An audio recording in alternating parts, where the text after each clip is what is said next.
How to increase your productivity by keeping score. Well, there's a saying, what gets measured gets done.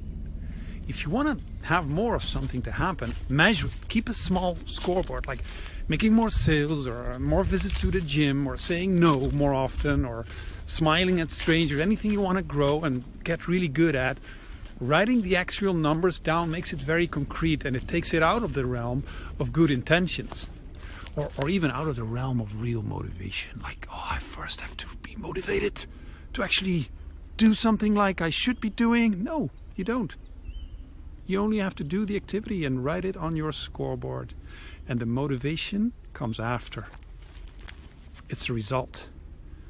Look it up in the latest neuroscience. Or no, don't do that. No, forget about the science here. That will only make us in our heads and think more. We're talking about doing here. Practicing. We want to start doing the thing. Besides, then you have to trust the science or trust me, and I don't want you to take my word for it. I want you to test it out. Create a fun scoreboard for one or two activities that you want to do more of, and keep a score of measurable data points. Could be anything. Make a little game out of it and watch what happens over time. See what gets done. Have fun.